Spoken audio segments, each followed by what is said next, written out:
The air in the high-rise Manhattan law office was thick with the scent of overpriced espresso and leather-bound contracts. My daughter-in-law Jessica flashed her veneers at me, her voice dripping with faux concern. "You're not on the deed, Margaret. This isn't your call." The realtor, a slick-haired guy named Brad, hesitated, his Mont Blanc hovering over the paperwork. Before I could react, Jessica shoved me hard.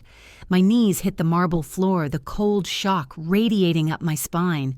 She dragged my chair to the corner like I was a misbehaving child, her whisper a razor blade. "$64 million, are you senile, or should I just dump you at Shady Oaks Retirement and be done with it?" My Gucci bag hit the ground with a thud that silenced the room. Every Armani-clad vulture in their lawyers, investors, my own son stared right through me. I watched my son Michael turn his head just enough to dismiss me. "Mom, you don't understand how this works," he said like he was explaining the weather. "Stop embarrassing yourself." The subtext was clear. I was obsolete. Jessica's smile widened, all venom and victory. "You're a guest in our home," she purred, "and after today, you won't even be that." The sunlight streaming through the floor-to-ceiling windows didn't reach my corner. I straightened my blazer, picked up my bag, and sat where they'd exiled me. The contract gleamed on the table, its gilded edges mocking me. Michael and Jessica leaned in their shoulders, touching like conspirators. Brad cleared his throat and launched into his closing spiel, avoiding my gaze like I was a ghost. Pens scratched paper. Ice clinked in water glasses. Then click. The sound of my vintage Zippo flipping open. I lit a cigarette right there in the no-smoking high-rise. Brad choked mid-sentence. Jessica's head snapped toward me. "What the hell are you doing?" I took a slow drag, exhaling smoke toward the ceiling. "Just warming up the room," I said. "It's freezing in here." For the first time, Michael actually looked at me. Really looked. And in that moment, I saw it, the flicker of fear. Because they'd forgotten who they were dealing with. The woman who'd built the fortune they were so eager to carve up. The signatures could wait. The game had just changed. The room hummed with the sound of pens, signing away my future, but my mind was elsewhere. Back to the summer, my granddaughter Lily had slipped into the kitchen with flour smudged on her nose, begging me to teach her how to bake my famous blackberry pie. Jessica had swooped in, yanking her away with a hissed, "Grandma's recipes are outdated, sweetheart. We buy organic now." The memory stung sharper than the cigarette smoke still curling around me. Brad's voice snapped me back to the present. "Just need one more signature here, Mrs. Rope," he said, sliding the contract toward Michael with the reverence of a man handing over the keys to a kingdom. My son didn't even glance at the terms, just scrawled his name like it was a grocery list. That's when I noticed it, the clause on page 17 buried in legalese. The one I'd insisted on adding years ago, back when this estate was just a dusty plot of land, and Michael still called me Mom, without the ice in his voice. Jessica reached for the pen, her diamond bracelet catching the light. "Finally." She sighed, as if I weren't sitting 3 feet away. But I moved first. My hand closed over hers, not hard, but enough to make her flinch. "Funny thing about dirt," I said, my voice low and smooth. "You can bury a lot in it, including contingencies." The room went still. Even the air conditioning seemed to pause. Michael frowned. What's she talking about? Brad's throat worked like he was swallowing glass. The right of first refusal. If the primary beneficiary attempts to exclude the original grantor from the property, full control reverts to me. I finished. I let go of Jessica's wrist and reached into my bag, pulling out a single sheet of paper, the notarized copy I'd kept safe for a decade. Turns out, organic vegetables aren't the only thing I'm particular about. Jessica's face drained of color. Michael's chair screeched as he stood. "You knew," he spat, as if my foresight were a betrayal. I leaned back, tapping the ash from my cigarette into a crystal ashtray. "I know a lot of things. Like how Lily sneaks into my pantry for my outdated cookies when you're not looking." I let that hang in the air, watching the realization dawn in his eyes. She's been there all along, watching, waiting. Outside, a storm rolled in over the Manhattan skyline. The first crack of thunder shook the windows, or maybe it was the sound of their perfect world splitting right down the middle. The basement smelled of damp concrete and mothballs, but I didn't cry. Not when the laughter upstairs turned to muffled music, not when the pipes groaned like a dying animal above my cot. Instead, I reached under the thin mattress and pulled out the manila envelope I'd hidden there weeks ago, the one with the faded Rope Family Trust stamp in the corner. The documents inside were brittle with age, but the words were still sharp as knives. 3 days later, while Jessica was at her spin class and Michael was working late again, I made my move. I'd paid a visit to old Mr. Callahan at the law firm downtown, the one who'd handled my husband's estate. His office still smelled of pipe tobacco and peppermints, just like it had 30 years ago. "You're sure about this, Maggie?" he'd asked, adjusting his bifocals. I didn't blink. "They turned my home into a boarding house, Jim. I'm just returning the favor." The eviction notice arrived by certified mail. Jessica tore it open at breakfast, her manicured nail slicing through the envelope like it was my skin. "What the hell is this?" Her shriek rattled the glass fruit bowl. I sipped my coffee, the good Ethiopian blend they never let me touch, and watched the blood drain from Michael's face as he read the fine print. "Mom, this says the house was never in our names." His voice cracked like he was 12 again, caught stealing from my purse. I set down my cup with a quiet clink. Funny how paperwork outlasts gratitude. The trust document specified it clearly the property reverted solely to me if the beneficiaries demonstrated gross moral negligence. And turning a sick woman's bedroom into an Airbnb, even a judge with cataracts would call that negligence. Jessica lunged across the table, but it was Michael who shocked me. He grabbed her wrist mid-reach, his wedding band glinting coldly. "Stop." For the first time in years, I saw a flicker of the boy I'd raised, the one who'd once cried when he stepped on a butterfly. We'll move the tenant out today," he muttered. I stood smoothing my dress, the same navy blue one I'd worn to my husband's funeral. "No need. I've already hired movers. For all of you." The silence that followed was sweeter than any revenge I could have imagined, until the back door creaked open. Lily stood there, backpack dangling from one shoulder, her eyes wide. "Grandma, are we going somewhere?" The cookie crumbs on her sweater told me she'd been hiding in the pantry again. I knelt, brushing flour from her cheek. "Just you and me, sweetheart. We're going home." Behind us, Jessica's wine glass hit the floor, shattering like the illusion they'd built.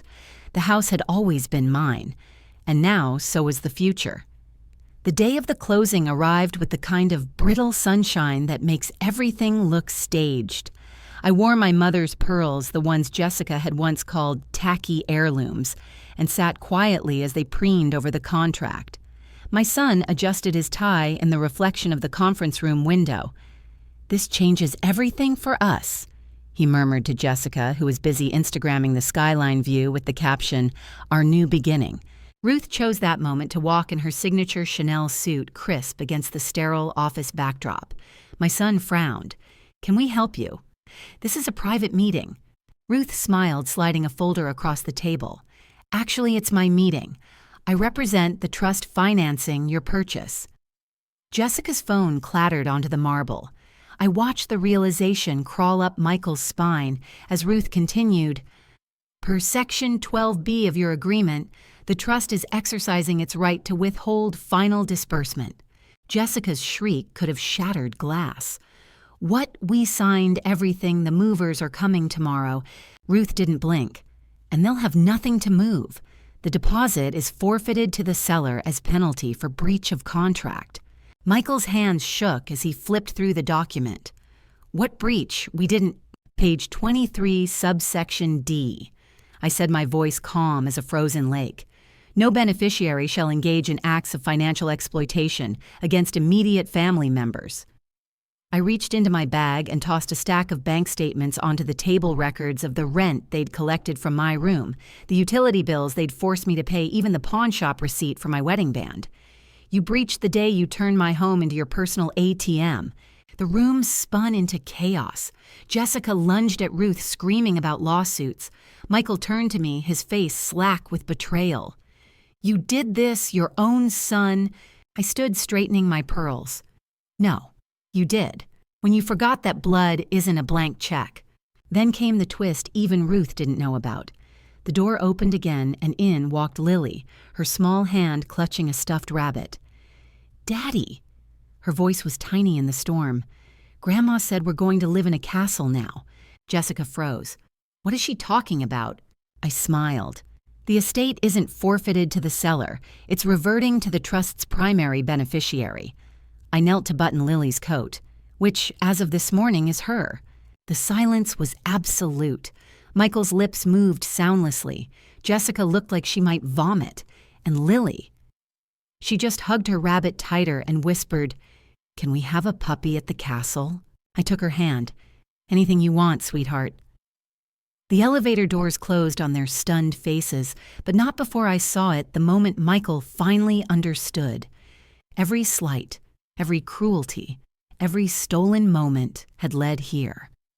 Not to my revenge, but to her future. And it was worth every penny. The papers smelled like expensive ink and ambition. Jessica's perfume, something cloying with too much vanilla, clung to them as I pretended to squint at the fine print. "Oh, I don't know, dear," I murmured, letting my hand tremble just slightly. "My eyes aren't what they used to be."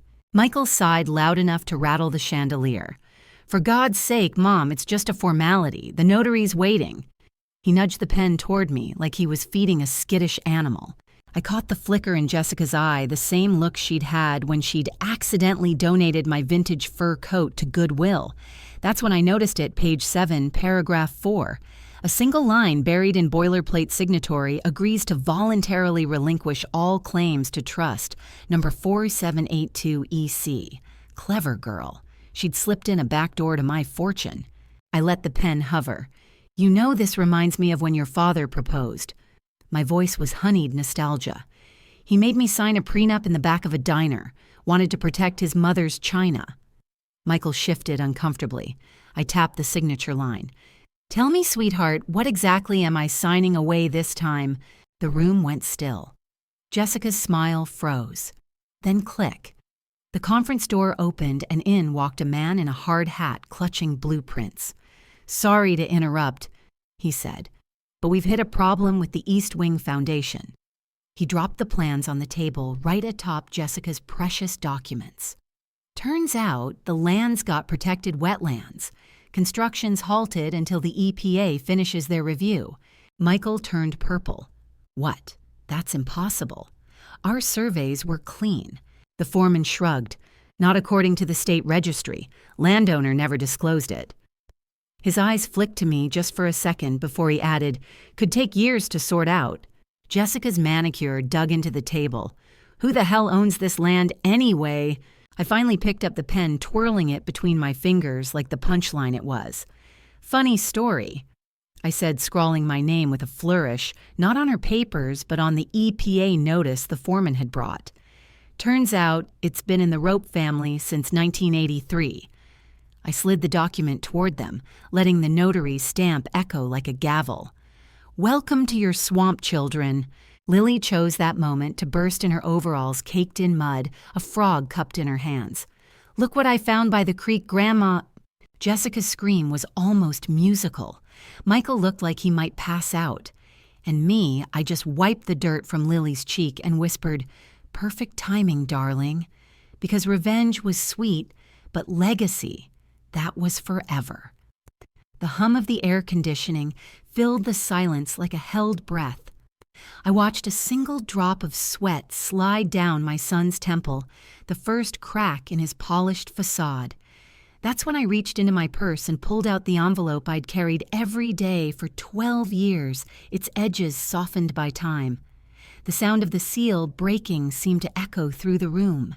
"Since we're sharing paperwork," I said, sliding out the faded photograph inside, "perhaps you'd like to explain this first." The image landed face up on the table, Michael at 23, standing beside a surveyor's stake on the Oregon coast, the very land we now sat arguing over. On the back, in my husband's handwriting, "For Maggie, our retirement dream. Never let it go." Jessica snatched it up, her brows knitting. "What is this supposed to prove? That your husband," I said, tapping the date in the corner, "knew this land was mine before he ever met you." I turned to Michael, watching the memory dawn in his eyes. The weekend his father had dragged him out there to mark the boundaries the promise extracted over whiskey by the fire. "You'll take care of your mother with this someday." The mortgage broker suddenly found his paperwork fascinating. The realtor excused himself to take a call. And my son, his fingers twitched toward the unsigned document before curling into fists. "That was decades ago," he muttered. "Things change." "So they do." I produced a second paper, a notarized copy of the deed restriction I'd filed the week after my husband's funeral. Which is why I had this recorded. No commercial development permitted without my written consent. I smiled at Jessica's sharp intake of breath. "Organic farming only. Your glass monstrosity would violate Clause 4B. The lawyer finally spoke, adjusting his tie. "Mrs. Rope, surely we can—" "Grandma." The door burst open, and Lily tumbled in her hands, cradling something leafy. "Look, the blueberries you planted are growing." She dumped a cluster of tiny green fruit onto the table right atop the power of attorney. Jessica recoiled like they were spiders. "Those are probably poisonous." I plucked one, rolling it between my fingers. "Unlike some things in this room, these are exactly what they appear to be." Standing, I took Lily's sticky hand. "We'll be at the diner down the road, Michael. You remember the one where your father made me sign my first contract?" I paused at the door, the afternoon sun warming my back. "Bring the unsigned papers with you if you'd like to renegotiate. I hear they make excellent pie." The last thing I saw was my son's face, not angry, not scheming, but truly seeing me for the first time in years. The woman who'd taught him to bait a hook to read a balance sheet to always check the fine print. The mother he'd forgotten he had.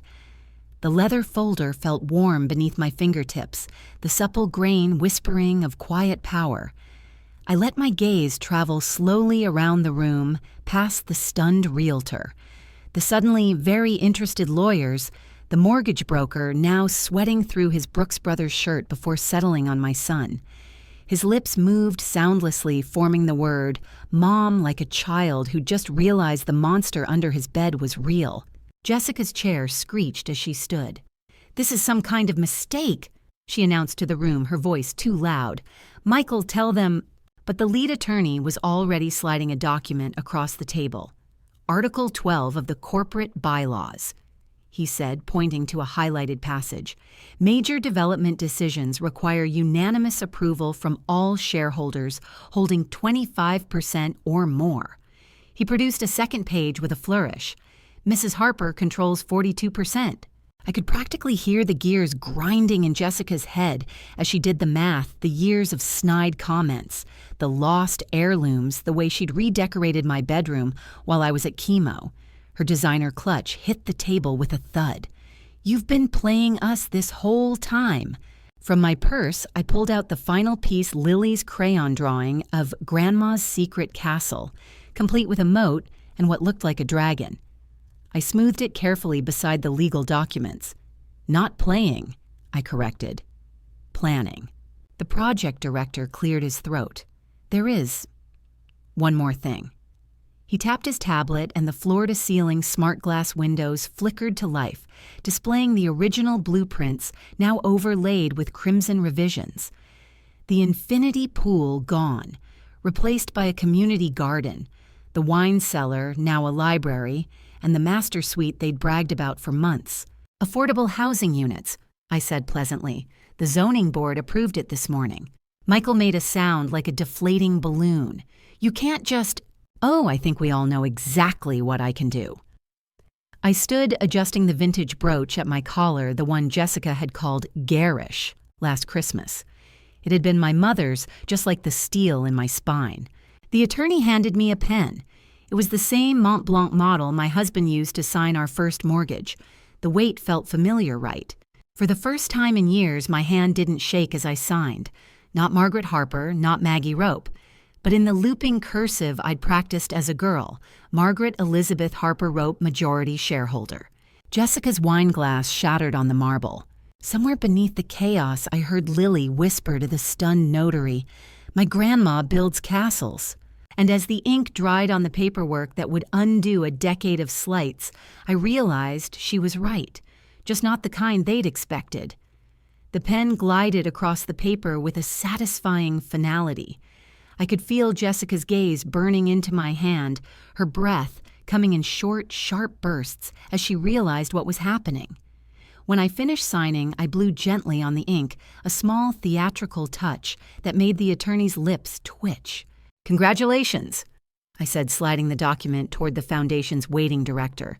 "You now own a $64 million property." Jessica shot up so fast her chair toppled backward. "You can't, that's our home."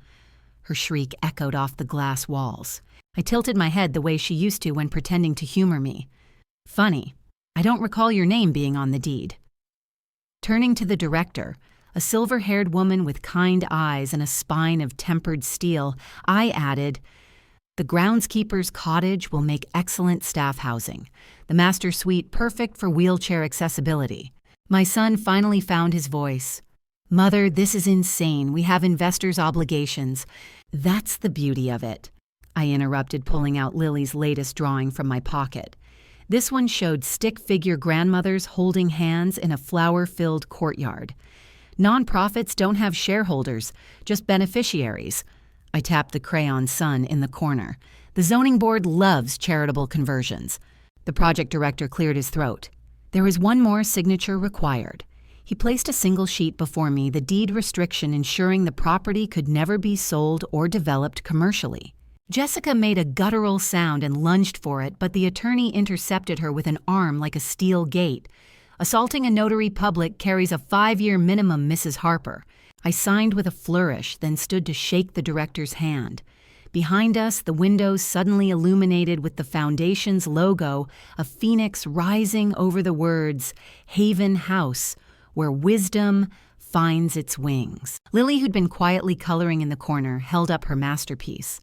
"Look, Grandma, I drew the ladies planting tomatoes where Aunt Jessica's shoe closet was going to be." The room erupted into motion lawyers, scrambling realtors, dialing frantic calls, my son screaming about lawsuits he'd never win. I simply adjusted my brooch and smiled. Some legacies aren't measured in square footage, but in the lives you lift up on your way out the door. And as the first golden rays of sunset streamed through the windows, I knew my husband would have approved. After all, we'd always dreamed of growing old surrounded by good women, just not the one currently hyperventilating into a designer handbag.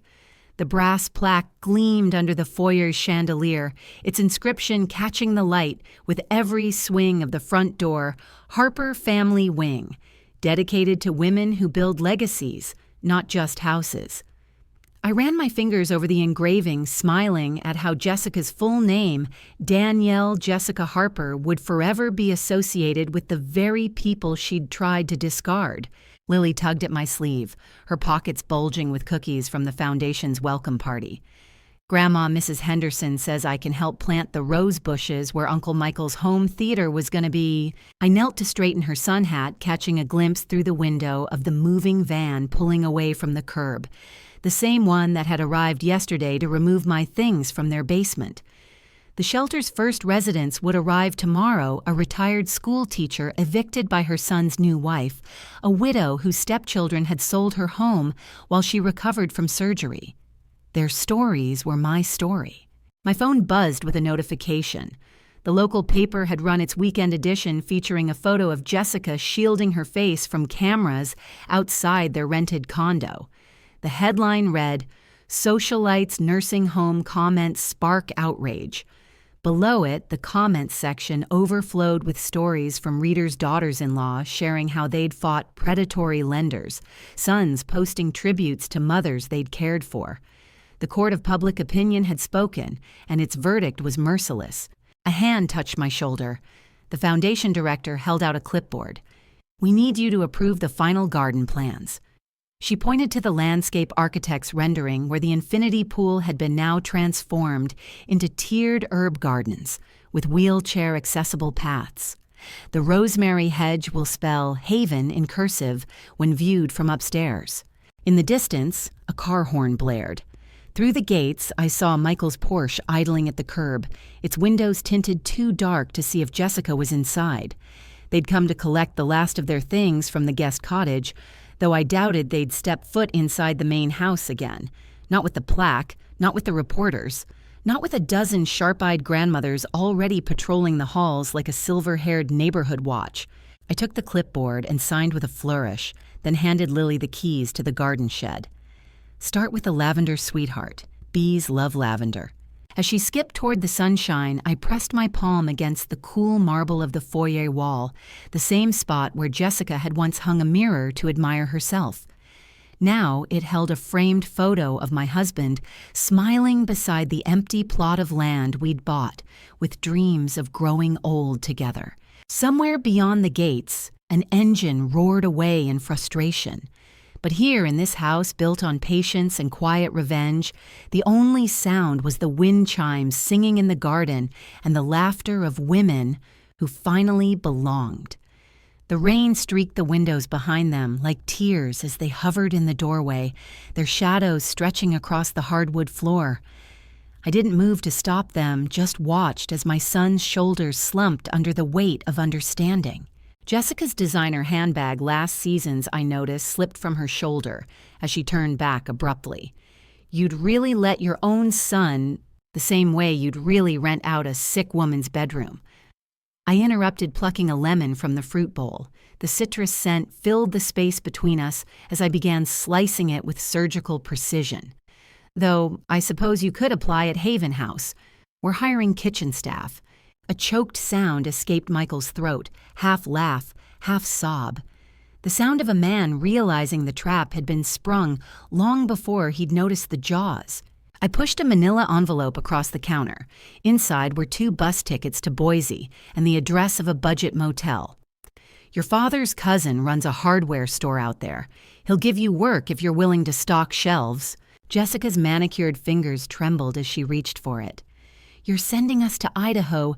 No. I corrected, sliding the lemon slices into a pitcher of iced tea, the same recipe I'd served at their wedding. I'm staying right here. You're just going somewhere your reputation hasn't ruined yet. The back door banged open and Lily bounded in her rain boots, tracking mud across the floor. She froze when she saw them, her smile fading. Without a word, she walked to my side and pressed something into my hand, a smooth river rock from the garden painted with the words, "Best Grandma." Michael's breath hitched. For a heartbeat, I saw the boy who'd once collected rocks for me, who'd whispered secrets into my hair during thunderstorms.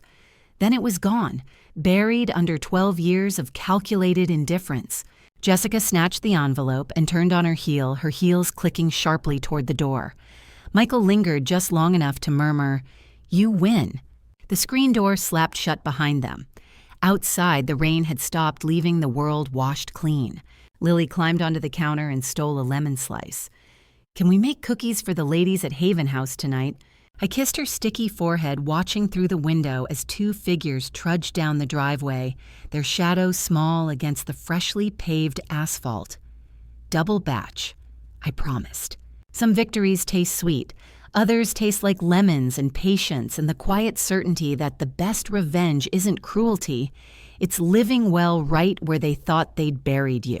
And as the first rays of afternoon sun broke through the clouds, I realized the rock in my hand wasn't just a child's gift. It was a cornerstone. The garden gate creaked open, and I didn't need to turn around to know it was Lily. Her footsteps had a particular skip-skip-stomp rhythm from always dragging one rain boot lace. She plopped down beside me, her small hands immediately digging into the soil like she was mining for gold. "Grandma," she whispered dramatically, "the chickens are plotting something." I hid a smile. Again, she nodded, her curls bouncing. "Betsy's guarding the tomato plants like they're her babies." She held out a fistful of freshly picked strawberries, their sweetness mingling with the earthy scent on her palms. "I saved these before the revolution starts." The late sun gilded her dirt-smudged cheeks as we sat there, 2 conspirators in a world that had tried to discard us. Somewhere beyond the fence, A car engine sputtered to life, probably the Johnsons' old pickup. But here, in this patch of earth I'd reclaimed, the only sounds were the rustle of lettuce leaves and Lily's contented humming. I pressed a seed into her palm. "Sunflower," I said. "It'll grow taller than you." She studied it with solemn reverence before pushing it deep into the soil. "Will it chase away the bad people?" A breeze stirred the rosemary hedge, carrying the distant chime of Haven House's dinner bell. Through the slats in the fence, I could just make out figures moving in the communal kitchen. Women laughing, setting tables, living the second acts they'd been denied. "No, sweetheart," I said, tucking a stray curl behind her ear, "but it'll remind us to always face the light." As if on cue, the last rays of sunlight hit the garden sign, setting the words, "Ablaze entry by invitation only." And for the first time in years, I realized mine wasn't just a story of survival. It was a story of bloom. The screen door clicked shut behind me, sealing in the warmth of the kitchen where Lily was already smearing peanut butter on saltines, her signature dish. Through the window, the last sliver of sun dipped below the horizon, turning the garden into a silhouette of swaying greens and the occasional flash of a white hen's feathers. I set the basket on the counter, plucking a sprig of thyme to tuck behind my ear.